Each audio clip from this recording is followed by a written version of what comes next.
Hello and welcome to the first English Today Business DVD. In our new story, On the Job, you'll meet two young career girls, and with them you'll learn about company life and the language you use in the workplace. In each DVD, there's a program that focuses on job skills and describes modern business strategies that will help you to be successful at work. In this DVD, there are 5 episodes of On the Job, followed by the business skills program that looks at brainstorming techniques. Then we'll look at how to talk about work, how to describe a company, its organisation and its development. Finally, we'll look at how to talk about markets. So, enjoy your viewing.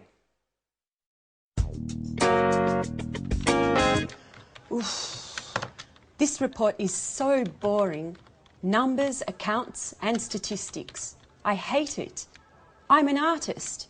When I was younger, I used to write short stories, novels, poems, and I was good at it. What has happened to my inspiration? What am I doing here? A publishing house. That's where I would like to work. Okay, Victoria, stop dreaming. Let's get back to the report. The boss wants it on his desk at 5 this afternoon. Oh, isn't there anything more interesting to do? Like listening to some good music.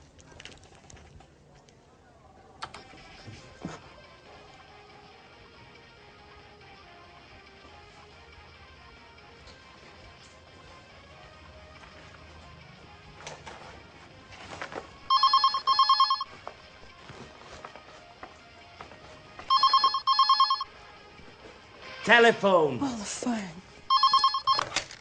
Hello, this is Victoria Lee. Oh, Lucy, what can I do for you? No, I'm not busy. Well, actually, I am very busy. I have to write a boring report for the boss. Anyway, what is it? Is there a problem? What? Mr. Lewis wants to speak with me. Really? Yes, of course. Put him through. Good morning, Mr. Lewis. It's a pleasure to hear from you. How are you? I'm fine, sir. What can I do for you? Yes, I know the product. It's very interesting, innovative, and the marketing department thinks it has a lot of potential for the international market. What? Me? Really? Thank you, sir. Yes, immediately. Yes, Victoria. Today is your lucky day. Bye-bye, boring report.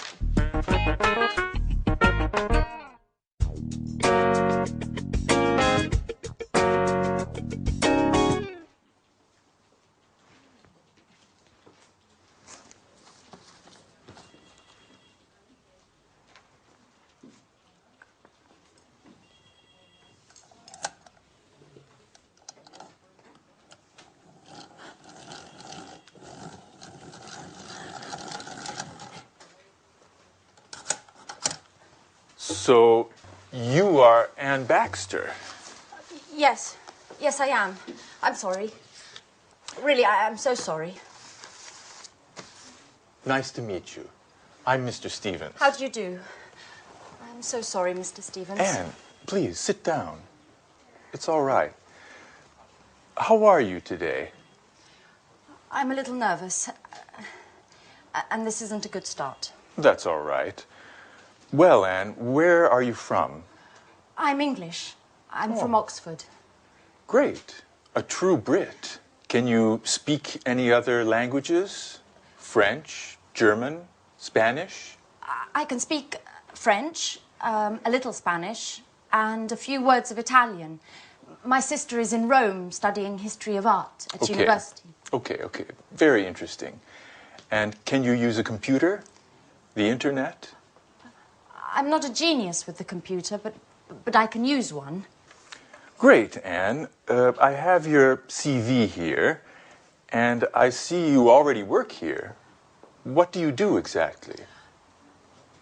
I do this and that. I usually work from home. I have an office in my room with a big desk and 2 chairs and... Fine. That's fine. And do you live alone? No, I share a flat with my Australian friend Alice. And there's a new flatmate now. His name is Jack. He's from New York. He's very nice. That's fine. That's fine. Great, and you're very well prepared. You have a good education, and you're very precise. You're just the person for this internship. Oh, thank you, Mr. Stevens. Thank you so much for this opportunity.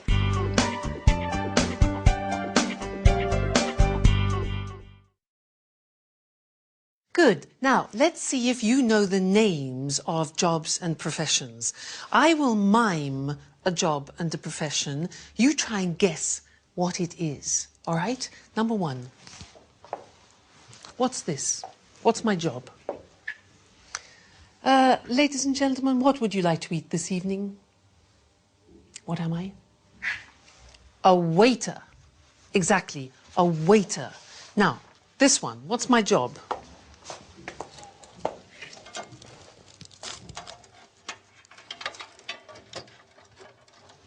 Difficult job. I'm a computer technician. A computer technician. Okay, next one. This one.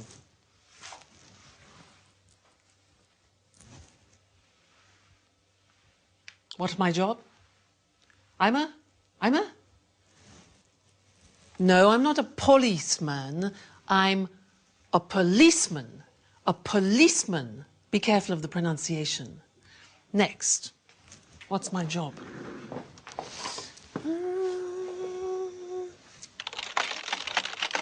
Hello?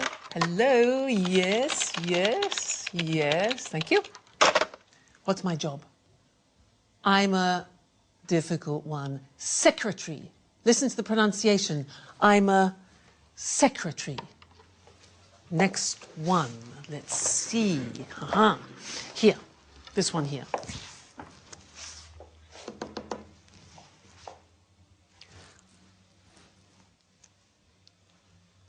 What's my job? I'm a conductor. I'm a conductor. All right, and this one here.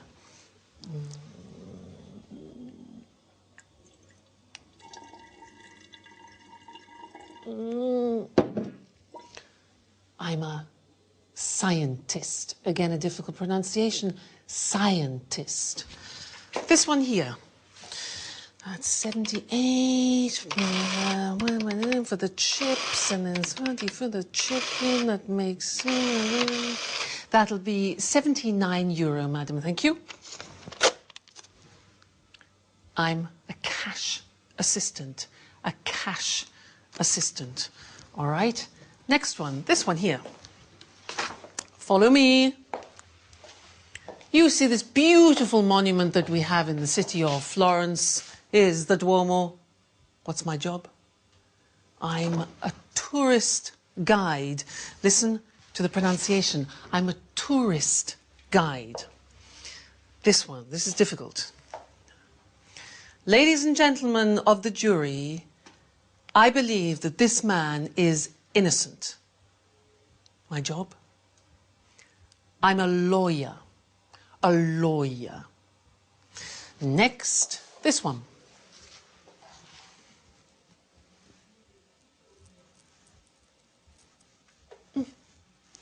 I'm a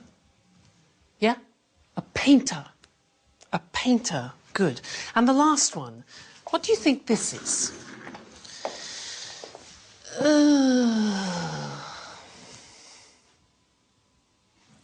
I'm retired. I have no job. I'm retired. So, what's your job? What's your father's job? What's your mother's job? Well, let's look at the screen together and check the spelling and the pronunciation of the jobs we've just looked at. All right, so here's the screen. Good. The question is, what's your job? So, the first one, I'm a waiter. Where does a waiter work? Exactly, in a restaurant. Next one, I'm a computer technician. Where does he work? Exactly. In a company. I'm a policeman. Where does a policeman work? In the police headquarters. Headquarters. All right? Next. I'm a secretary. Pronunciation, secretary. Where do I work? In an office. Okay? I'm a conductor. Where do I work? In the theatre. In the theatre. I'm a scientist. I work in a laboratory. A laboratory. Difficult pronunciation. Next. I'm a cash assistant. I work in a supermarket or in a shop. I'm a tourist guide. I work in a tourist centre. I'm a lawyer. I work in a law court. A law court. I'm a painter. I work in a studio. I'm retired. I don't work. I stay at home. Okay? Now, those are the some different jobs and professions. Now, let's look at some of the questions that you can ask people about their jobs. Let's look at the screen again. You could ask, for example, do you enjoy, do you like your job? Or you could ask, do you have responsibility in your job? Or what about this? Do you have a good salary? Does your salary reflect your job? Or training, education. Do you attend training courses? Another one, this. Do you have promotion prospects? Promotion prospects. Another one, are the working conditions good? Are the working conditions good, like holidays, for example? Then, do you meet a lot of people? Do you meet a lot of people? And one more, is your job creative? Is your job creative? So some of those are the questions you can ask in conversation, talking about jobs. Good. Well, that's the end of the first lesson, and I look forward to seeing you in the second. Bye.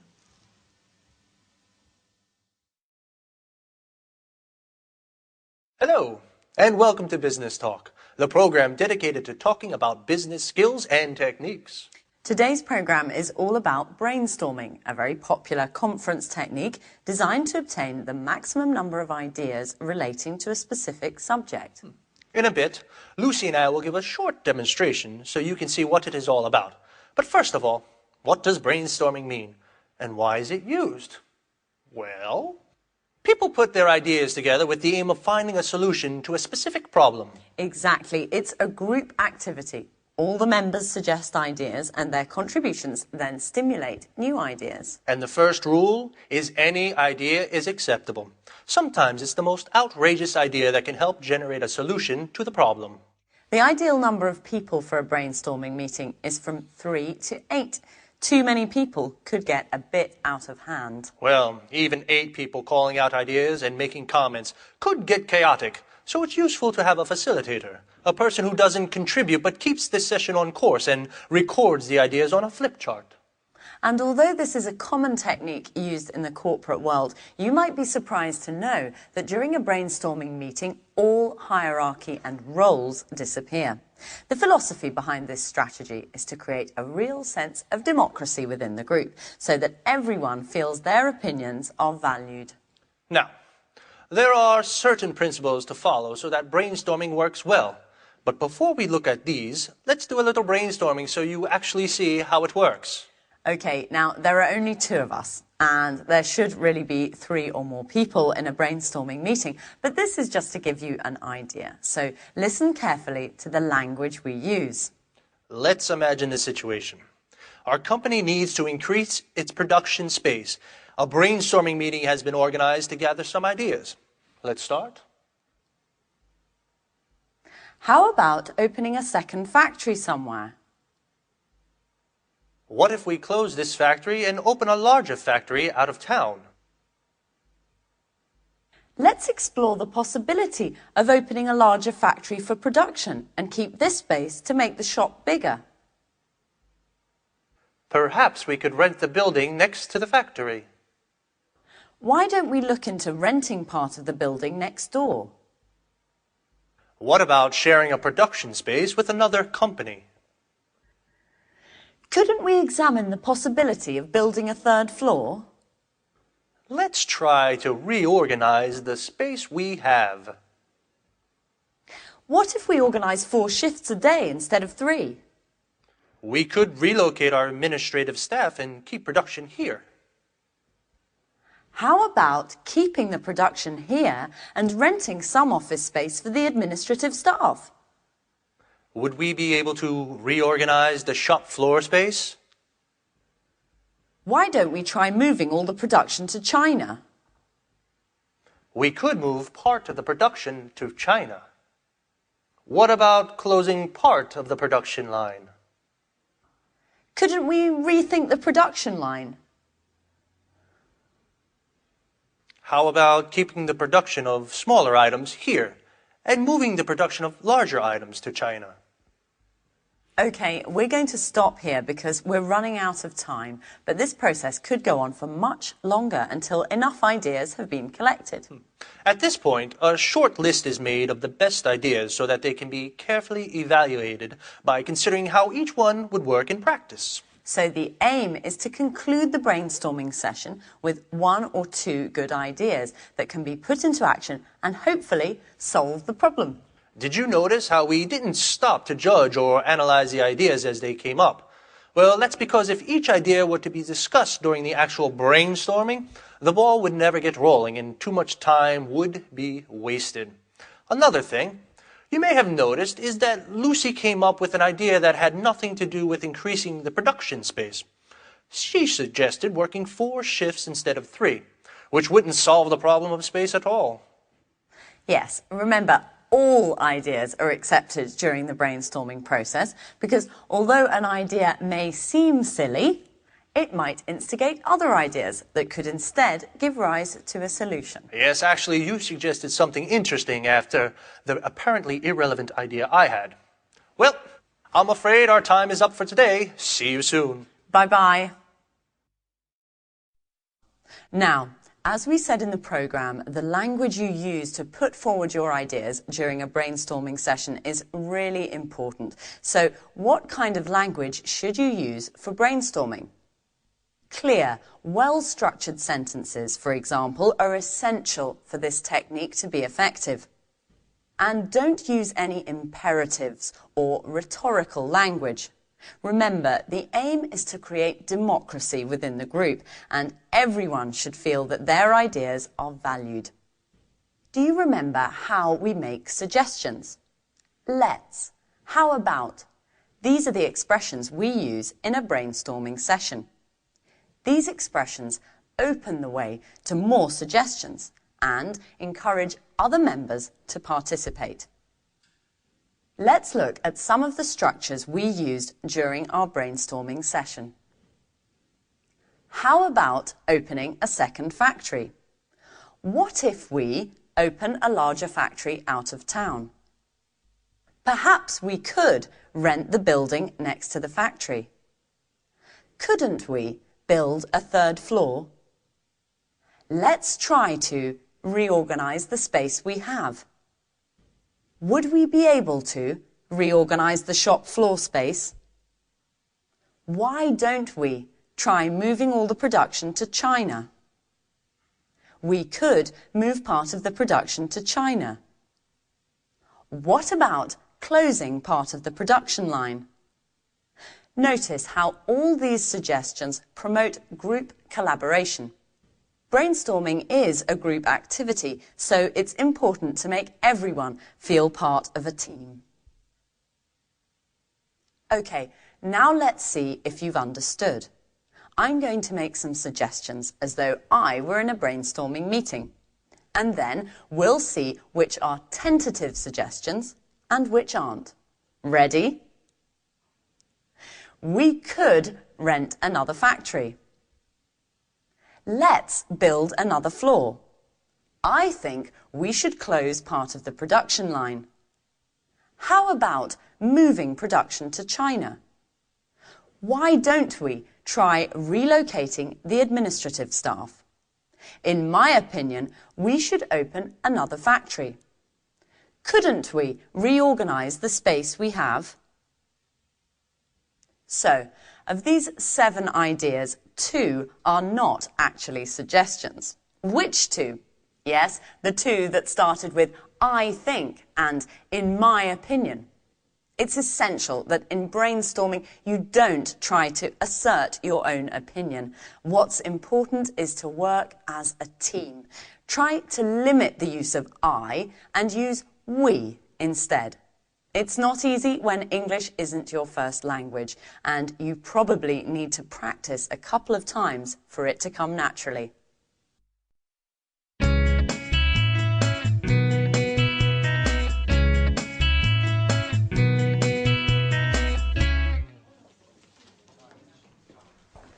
Right this way. Anne, this is Gary. And this is Rachel.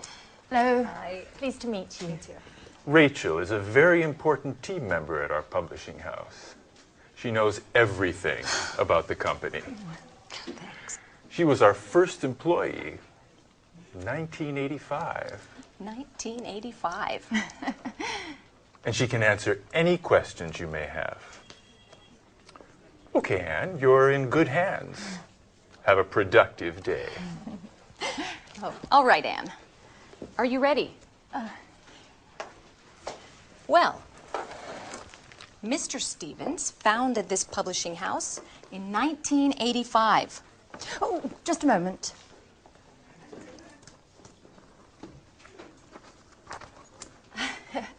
Okay.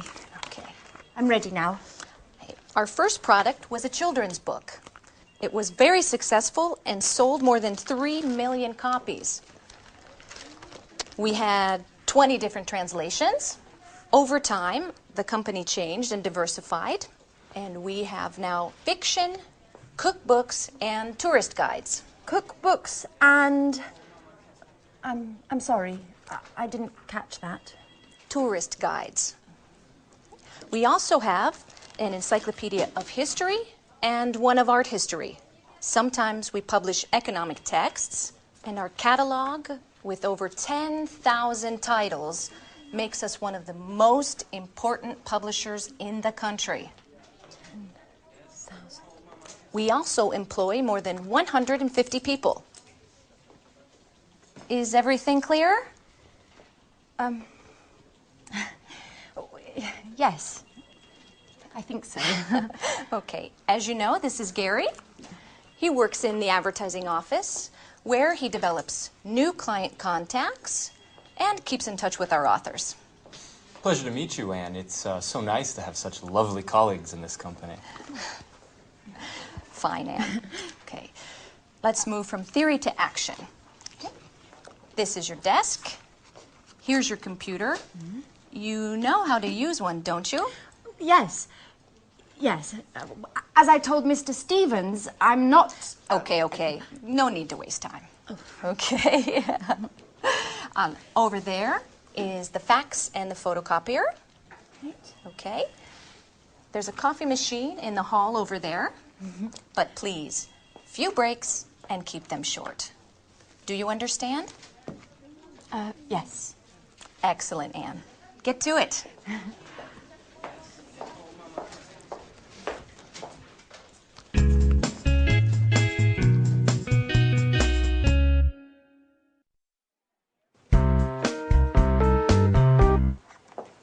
Oh, good morning, Mr. Chang. Excuse me, I was just rearranging my office. Take a seat, please. Thank you. It looks very nice here. Thank you. Well, before we begin to talk about our new product, I would like to give you some information about our company. Speedmaster Spectre is a multinational company which specialises in well-designed, high-tech sporting goods. Founded in Los Angeles in 1995, we now have 15 branches worldwide. That's very interesting, Mrs. Lee. How much is your company's revenue? Over the past few years, Speedmaster Spectre's revenue has grown impressively. Today we have a turnover of more than 60 million euros of revenue. Our revenues abroad amount to more than 50% of that total. Very impressive. And what are your target markets? We have product lines for men, women and children with gear covering head to toe. Our brand is synonymous with reliability. Speedmaster Spectre is trusted around the world and we are considered one of the leaders in our sector. Great. So, what can you tell me about this new product? This is a revolutionary new tennis shoe. It's extremely durable thanks to our high-quality materials. We're interested in the Southeast Asian market. We believe that these shoes are the right product for that market. And where are they manufactured? Right, that's our strength. We have factories that meet all work standards and regulations in the countries we would like to target. And what is your role, Mrs. Lee? In the past, I was responsible for the Southern European market. Just last week, I took on a new role to test and distribute our products into the Chinese market. It's a very challenging position. That could deliver positive results. Together we can do great things, Mrs. Lee. Well, goodbye, Mrs. Lee. This meeting has been very profitable for both of us. Let's talk soon. Thank you, Mr. Chang. And yes, let's meet again soon. Great. Bye-bye.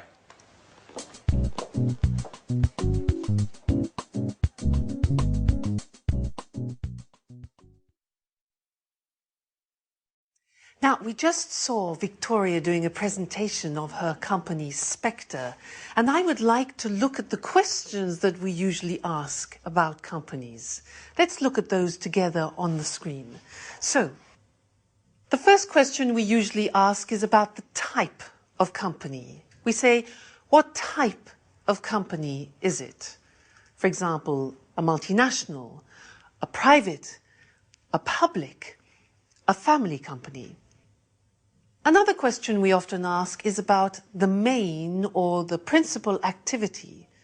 So the question would be, what does the company do, or what is its main activity?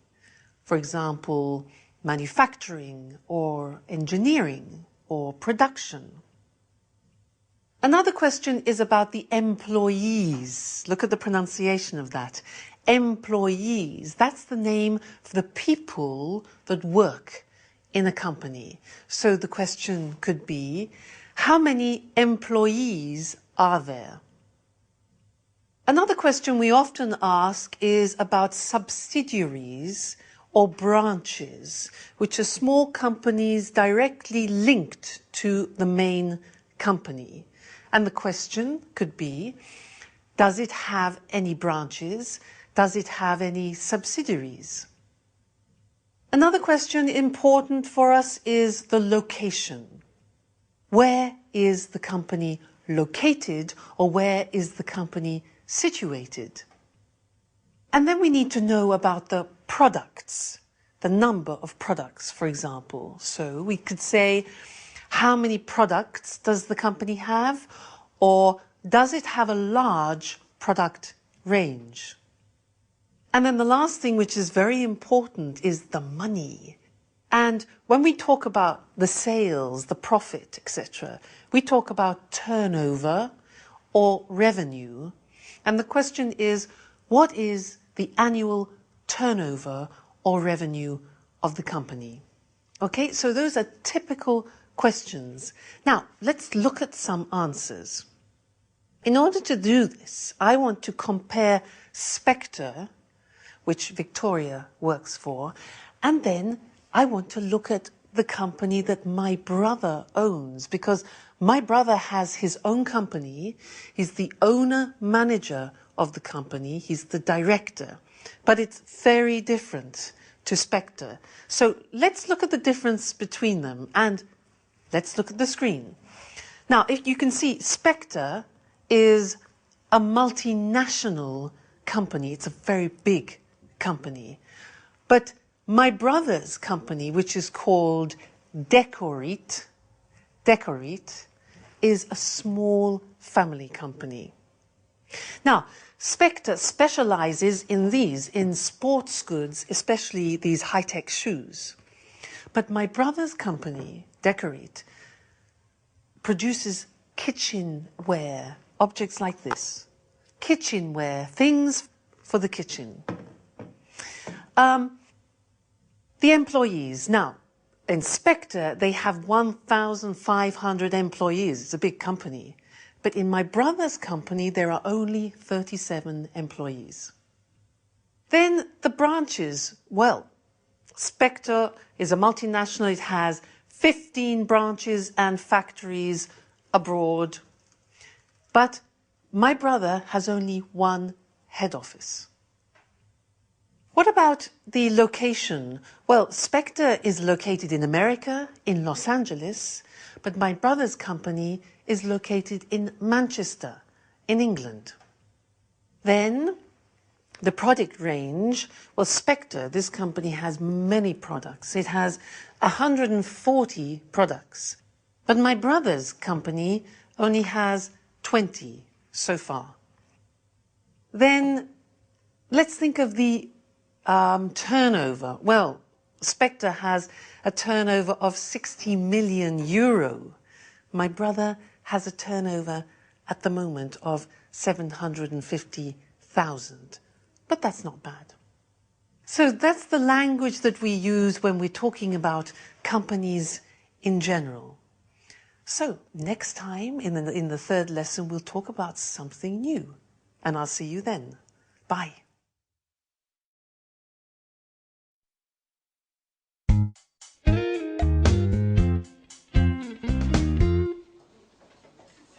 Good morning.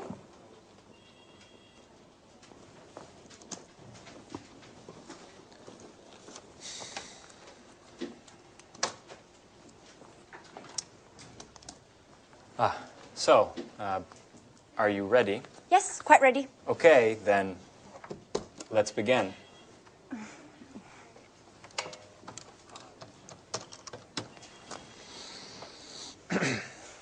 Hello, my name is Gary Reynolds from Pilgrim Publishing.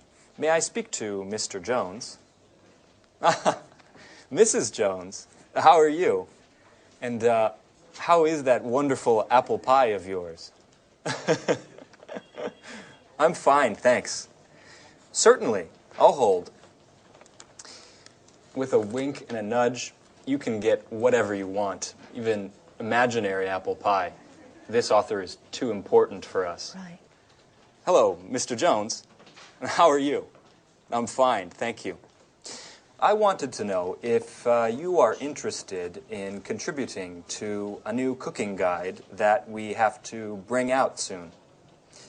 Yes, it's a 6-volume collection of recipes to fit the needs of all tastes, with a detailed photo guide for preparation and cooking techniques. And we have to have the materials by the end of next month. Right. Exactly. Sure. Of course. Yes. Excuse me. Could you hold on for a moment? Anne, that's enough. Stop now.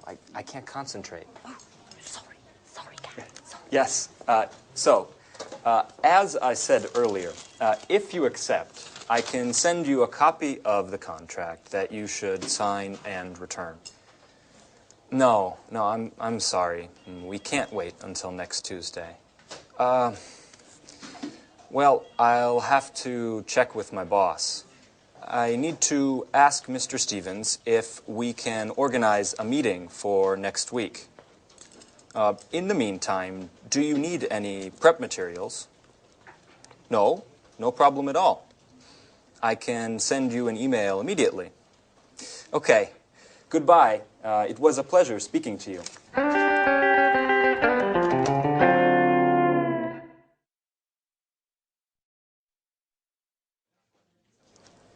Do you always have to take notes? Yes, I do. I have to learn as much as I can, and there's so much to learn. I study my notes every evening. What a model colleague. You're so serious, so diligent, and an absolute nut about cleaning. Truly an asset to this company. You're making fun of me. No, of course not. It's such a shame. Such beautiful eyes shouldn't only read all the time. Come on, Gary, stop it. Let's get back to work. Okay. I mustn't pay you any compliments then. So, Ms. Baxter, can you give me the notes from my conversation with Mr. Jones? Okay. So, you said to Mr. Jones that... Oh, I have to start from the beginning, right? Anne, calm down. It's not an exam. I know what we should do. You should try a telephone call. Me? Oh, no. No, I'm not ready yet. Sure you are. It's not that difficult. Okay. Here, Who do we have to call next? try to call Mr. Clifford. All right.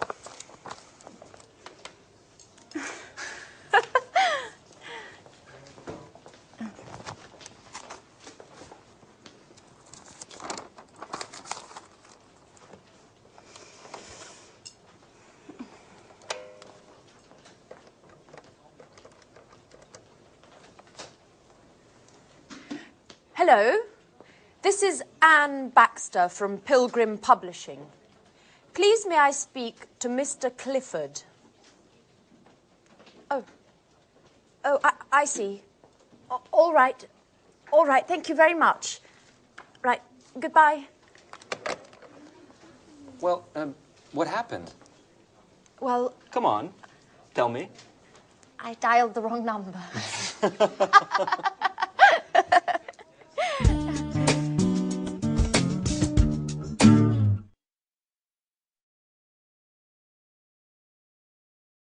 Good. Now, let's look at company organization. As I said before, companies are usually divided into departments. So let's look at some different departments in a large organization.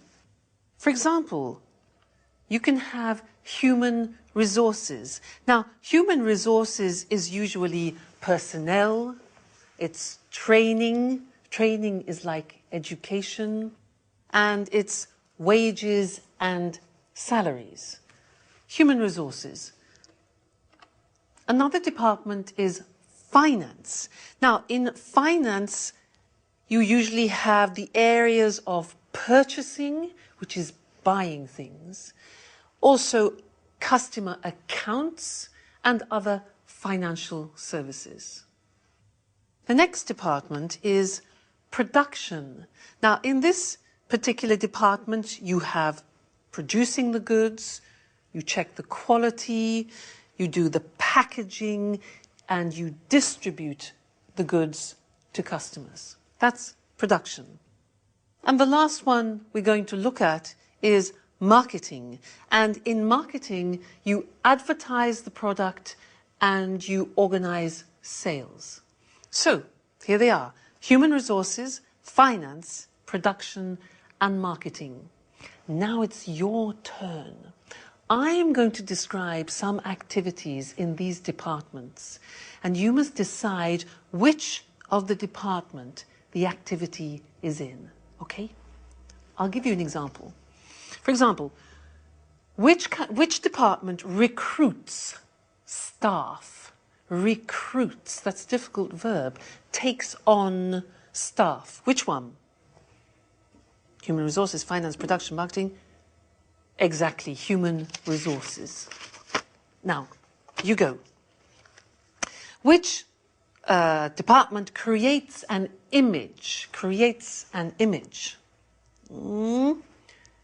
Marketing. Good. Next one. Which department manufactures and produces the goods? Oh, it's easy. Production. All right. Next one. Which department, very important, pays salaries? Salaries. Human resources, exactly. Next one. Which of these departments packs the goods in boxes and in crates? Which packs the goods? Packaging. No. Marketing, no. Production, exactly. It's production. All right. Next one. Which of these prepares invoices? Now, do you know invoices? Invoices are like the bills that you send to customers or suppliers. Which one? That's a job for finance, exactly. Next one.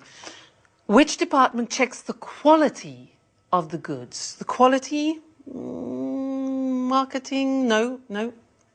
Production, that's it. Good. Next one. Who trains the staff? Who teaches the staff? Who organizes courses?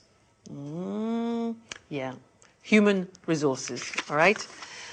Now, who dispatches the products? Dispatches, that sends the products. Which one?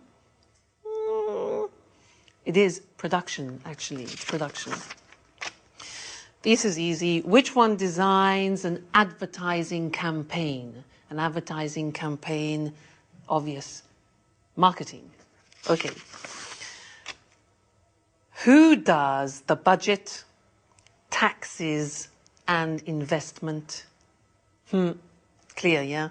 That's finance. Finance department, taxes. Now, who purchases? That's a difficult verb. Who purchases? That means buys. Who purchases supplies? Who purchases things for the company? Which one do you think? Marketing, production, human resources? Well, actually, it's finance. Finance. They purchase. And the last one, who plans the method of sales? The method of selling it to the public? Human resources, finance, production, marketing? Marketing. Fantastic. So good. So there you have an idea of 4 of the most important departments that you find in large organizations. Well, that's all for now, and I look forward to seeing you in the next DVD for some more business English. So goodbye for now.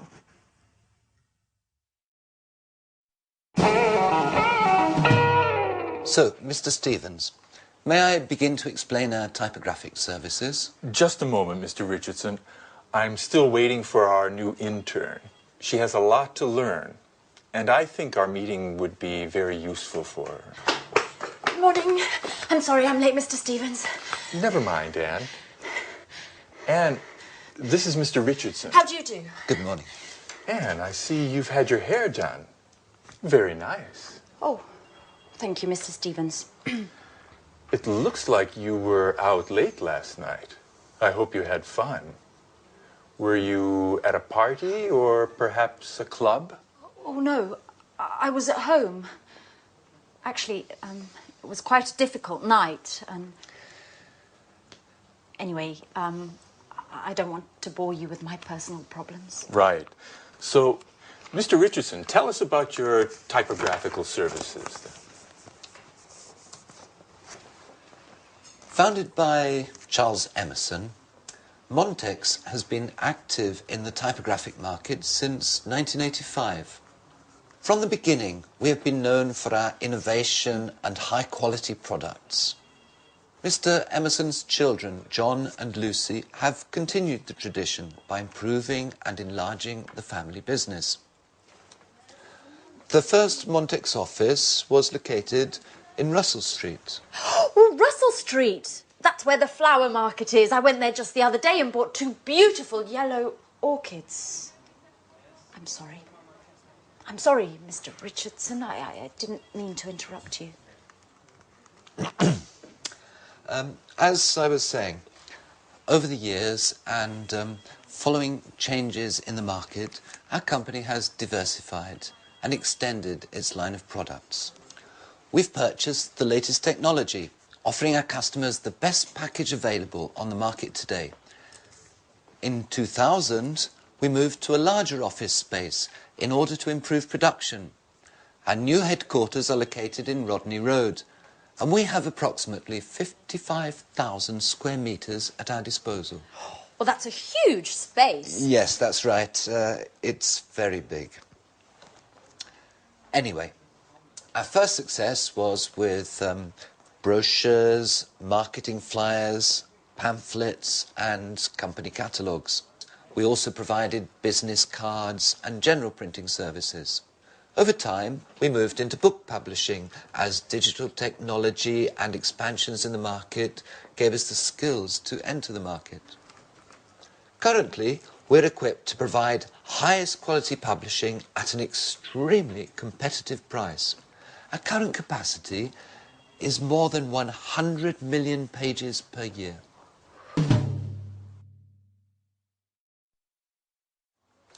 So, Anne, have you understood everything? Would you like to sum up what Mr. Richardson has said? Me? Yes. Could you? Oh, all right. I'll try. Established in 1985 by Charles Emerson, Montex has successfully grown and adapted to changing client needs. In 2000, the company transferred to Rodney Road, where, thanks to cutting-edge equipment capable of high volume, it has optimized its production and extended its offerings, specializing in the publishing sector. Currently, it provides top-quality printing at extremely attractive pricing. Well done, Anne. You have a great ability to summarize. You know, Mr. Richardson, we aren't very pleased with our current typographers. They don't meet deadlines. Professionalism, efficiency and punctuality are the keys to our success. Do you know that in just a few years the number of Montex clients has grown by 100%? And what sort of printing do you principally use? Digital printing and offset printing in the case of high density needs. What? Offset printing? Young lady, you work for a publishing house and you don't know what offset printing is? No, sir. I'm afraid I don't. Is it important? Anne, offset printing is the classic way in which a graphic project done on a computer is converted to the final printed page. I get it. I get it. Well, it is important. It's extremely important. What an idiot I must seem. I basically told you I have no technological know-how. You know, Mr. Stevens, I am studying the editor's manual that you gave me, but I haven't got to the letter O yet.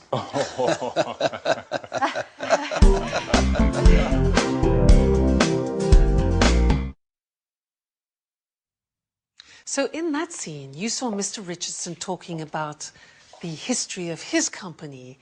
Now, to help you understand the language, I would like to talk to you about my brother, because he has a company of his own, which he opened in 1993. And it's really interesting, because one day when he was in a cafe with a friend of his, he had an idea. They were sitting at a table, and between them they had an object, something like this. It was transparent with petals inside it. And he thought, well, wouldn't it be fantastic if they could fix that idea? So what he did is he designed a prototype. This is the example. And he made the first prototype of plexiglass. And you can see inside there are real natural objects in the plexiglass. Then he did some market research to see if people would like objects like this. And he found some potential customers. So then he looked for some suppliers, people who would sell him the plexiglass. Then he needed the money. So he asked some banks for financial support, and he set up, or he established, a company. He formed a partnership with his friend, and then he invented a name. Now, the name of the company is Decorit. So it's decor, which is like decoration, eat, which is eat, Decorit. Then he rented an office, he hired a secretary for administration, and he launched the first product. Now, that was in 1993, and the company has now developed a lot. And let's look on the screen, because it's interesting. When you talk about company history, you use the simple past tense. But when you talk about how a company develops, we move into the present perfect. Now, let's look at the screen and see how my brother's company has developed. Well, the company has grown. It has expanded. And the sales has increased a lot. Sales have increased a lot. Now, they needed more people, so they have taken on new staff. Probably about 7 or 8 new people. Then equipment. They have purchased new equipment because there's more production. Then the product range has developed. It has diversified, so you have more types of product than before. This was the prototype, and these are other examples. This plate here is another example of the products they have developed. So, product range has developed. Then the client base, well, they have increased now, and they have more distributors. That's good. The market now has extended from England to the whole of Europe. And as you see, investment, they have invested more in advertising and promoting the products. Then they've moved to bigger offices, the premises are much larger, and they have opened a subsidiary in France. So the company is doing really well. So that's some of the language to talk about company history and how a company expands. Good. That's the lesson for now, and I look forward to seeing you in the next one. Bye.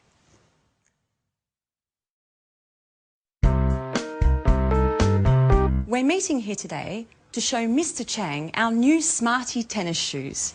These innovative shoes are made of high-quality materials and are perfect for the Southeast Asian market, which, as we all know, is expanding rapidly. We're especially interested in the Chinese market, which is growing at a pace much faster than the rest of the world. Excuse me for a moment. Henry? Hi. I'm sorry, but I'm in a meeting right now. Let's talk later, okay? All right, tell me, but hurry up. No, Henry, I never told John he could watch TV all day. He must have misunderstood. All I said was that he can watch all the TV he wants, but only after doing his homework. This really isn't the right moment, Henry. I'm sorry. Can we continue this conversation later on this evening? Pardon the interruption. Now, as I was saying... Excuse me, Victoria, but do you think this is the right product for the Chinese market? I think that before we export Smart in the Southeast Asian market, we need to take a close look at the local competition and the market's tastes in the sector. Excellent observation, Paul. We've actually already done market research, and as Mr. Chang can confirm, demand for sporting goods in China has grown by 50% over the past 10 years. Far Eastern consumers are increasingly interested in the latest fashion. They have become the most demanding consumers of fashion and quality in the world. Isn't that right, Mr. Chang? Oh, yes. Your fashions have reached our shores. Fashion is law, especially for young consumers. In fact, purchases are driven more by trends than by the actual products. And what about the competition, Victoria? It's a well-known fact that labor costs are lower in China, and the shoes produced in China are much more cost competitive than in Europe. Right again, Paul.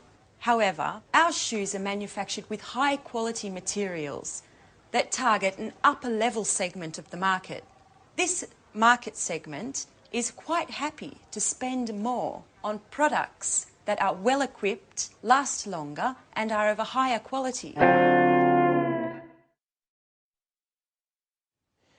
Do you have any data on how Smarty sales are going in Europe and in the States? Yes, our marketing department sent me the latest report just this morning, and I'm happy to say it's very encouraging. Smarty has become one of our most successful products of the last few years.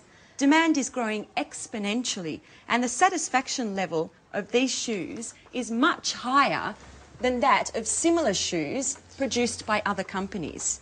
In fact, Smarty shoes are considered one of the most durable, the most functional, and, most importantly, the most popular amongst the youth market. And what about the distribution?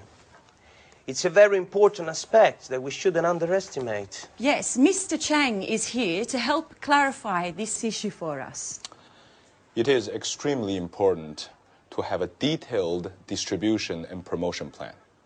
We've also got to create a reputable chain of agents to distribute our products over the widest possible area.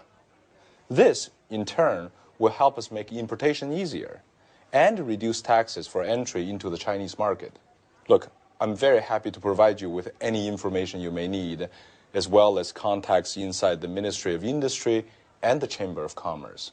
But, of course, success depends on your goals, your strategy, and the type of financing plan you're willing to provide. And besides that... Oh, excuse me yet again.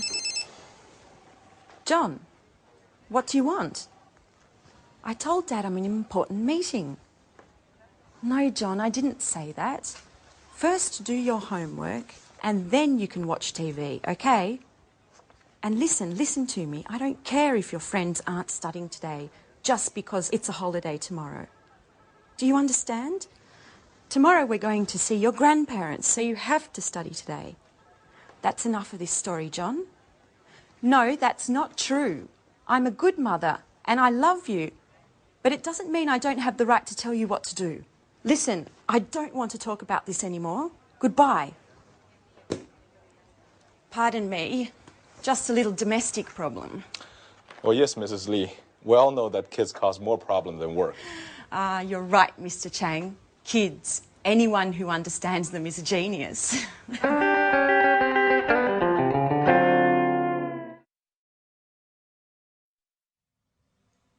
So in that scene, there were some examples of the language we use when we talk about markets. To help us understand that language more, let's go to the computer and see it. So, if a company wants to go into a new market, we talk about it as entering a market or even penetrating a market. Now, if a market has been there for a while, we say that the market is established or it's well established. But often, markets change. If they improve, we talk about the market situation growing or increasing. But if the opposite happens, we say that the market shrinks, it's shrinking or it's decreasing.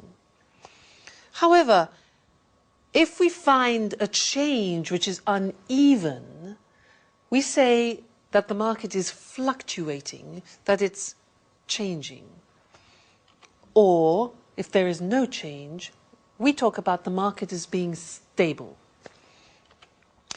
If the market is full and there is no more room to promote or sell your product as a company, we say that the market is saturated. So those are the typical words that we use when we describe markets. Now, also in the scene that we saw with Victoria, they talked a lot about China and Europe, the difference between the two areas. Now, China is an important country which is coming up. And what I'd like to do now is to revise the comparatives and superlatives, in particular the comparatives, and look at the difference between those two markets, Europe and China. Let's look at the screen to help us. Here. Now, if we think about market growth, in general, market growth in China at the moment is faster. In Europe, it's slower. Labor costs, what's that? That is the cost of people working. Well, in China, as we know, the labor costs are definitely lower. In Europe, they're higher. What about market demand? Well, at the moment, the demand for new products and services in China is much greater than in Europe. In Europe, it's less. Production costs, another thing, well, it's cheaper to produce in China also because labor costs are lower. In Europe, it's more expensive. So many companies are moving to China for that reason. How about production time? Well, usually it's much shorter. It takes less time to produce in China than it does in Europe, where it's longer. But what about high tech? Well, usually high tech in China is less advanced than it is in Europe. Europe is still more advanced. That might change, though. And then design. Well, I would say that in China the situation is more traditional, whereas in Europe we are still more innovative. We're more innovative. So that's an example of how you can compare different world markets. Great. Well, thank you, and I'll see you in the next lesson for something new. Bye.